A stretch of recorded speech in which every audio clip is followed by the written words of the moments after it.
Imagine waking up as Keir Starmer, grabbing your morning coffee, checking the news, and discovering that Andy Burnham, yes, the Manchester mayor who looks like he could sell you a very convincing timeshare, has basically declared political war on you.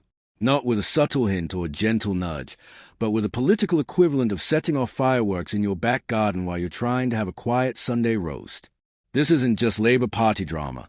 This is full-blown Game of Thrones territory, except instead of dragons, we got economic policies, and instead of Iron Thrones, we've got red dispatch boxes. Welcome to UK Secrets, where today we're diving into the most spectacular political knife fight since someone thought it was a good idea to give Liz Truss the keys to the economy. So what exactly has triggered the political civil war that's making the Wars of the Roses look like a friendly disagreement over biscuits? Well, Andy Burnham has decided that now, right now, while Labour's already juggling more problems than a one-armed circus performer, is a perfect time to launch what can only be described as a masterclass in political sabotage. He's not just questioning Keir Starmer's leadership. He's basically taken out a full-page advert in the Times saying, "I could do this job better while standing on my head and juggling flaming torches." The Manchester mayor has been making rounds like a political Jehovah's Witness, knocking on every media door he can find to spread the gospel according to Andy. His message? The government needs to stop being in hock to the bond markets and go on a borrowing splurge that would make a teenager with their first credit card look financially responsible. We're talking £40 billion for council houses, higher council tax for posh London properties, and a tax system that basically says, if you're rich, prepare to get absolutely hammered.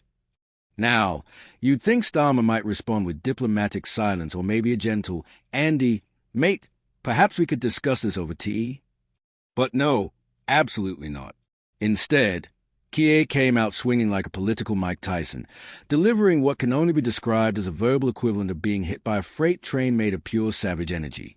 He compared Burnham's economic policies to Liz Truss's catastrophic mini-budget, and in political terms, that's like comparing someone's cooking to Gordon Ramsay's worst nightmare. It was 3 years ago this week that Liz Truss showed what happens if you abandon fiscal rules, Starmer declared, with all the subtle warmth of an Arctic wind. That's not just criticism, that's political assassination by metaphor. He basically looked Andy Burnham in the eye and said, "Your ideas would destroy the economy faster than Liz Truss destroyed her own career, and that woman set a land speed record for political self-destruction." But wait, it gets better, because apparently the entire Labour establishment has decided that Andy Burnham needs to be put back in his box faster than you can say Greater Manchester. Housing Secretary Steve Reeves branded him a regional politician and suggested he concentrate on his actual job up north. That's a political equivalent of being told to sit at the kids' table during Christmas dinner. Chancellor Rachel Reeves piled on with the diplomatic grace of a bulldozer, essentially telling him to stay in his lane and focus on Manchester trams rather than national politics. The response from other Labour figures has been about as subtle as a brick through a window. Baroness and Gam Debonair told Sky News that Burnham should basically pipe down, which in political speak translates to shut up and go away. When a member of the House of Lords is telling you to pipe down on national television, you know you've crossed some serious lines. But here's where Andy Burnham shows he's got more political brass neck than a Victorian trumpet. Instead of backing down like a sensible person who's just been politically kneecapped by half the cabinet, he doubles down harder than a Vegas gambler with a gambling problem. He tells BBC Radio Manchester that he's completely committed to his mayoral job, but then refuses to rule out challenging Starmer if he gets enough backing. That's like saying you're completely committed to your marriage while simultaneously keeping a dating profile active just in case. The man's basically conducting a masterclass in political have-your-cake-and-eat-it strategy. He claims he loves everything about his Manchester job, but then spends more time on national media than most actual MPs. He says he won't toe the line or be quiet about issues important to Greater Manchester, which apparently now includes running the entire country. Its political positioning so transparent you could use it as window glass. Meanwhile, the evidence of Burnham's leadership ambitions is about as subtle as a neon sign in Times Square. He's been telling anyone who will listen that MPs are privately urging him to mount a challenge against Starmer. He's accused Downing Street of creating a climate of fear, which is rich coming from someone who's currently terrorizing the entire Labour Party hierarchy.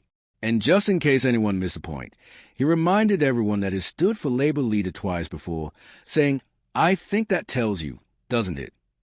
Yes, Andy, It tells us you have the political persistence of a door-to-door salesman. The timing of this political kamikaze mission couldn't be worse for Starmer, who's already dealing with more problems than a Windows 95 computer trying to run modern software. He's lagging behind Reform UK in polls, facing questions about his political future, and now dealing with what amounts to an internal coup attempt disguised as policy disagreement. It's like being attacked by a shark while you're already drowning in a hurricane. What we're witnessing here isn't just Labour Party drama. It's a complete breakdown of political discipline that would make even the Conservatives' recent chaos look organised. Andy Burnham has essentially declared open rebellion against his own party leadership, while simultaneously claiming complete loyalty to his current job. That's political gymnastics at Olympic level. The implications are staggering. If Burnham actually goes through with this leadership challenge, it could split Labour apart faster than a cheap umbrella in a storm. We could be looking at a party civil war that makes their previous leadership contests look like friendly chess matches. And all this while they are supposed to be governing the country and dealing with actual problems like the economy, housing crisis, and international relations. So there you have it. Andy Burnham has basically declared war on Keir Starmer while pretending he's just having a friendly policy discussion. It's political theatre at its most dramatic and, frankly, most entertaining. Thanks for watching UK Secrets, and if you enjoyed this political bloodbath analysis, smash that like button and subscribe for more Westminster warfare.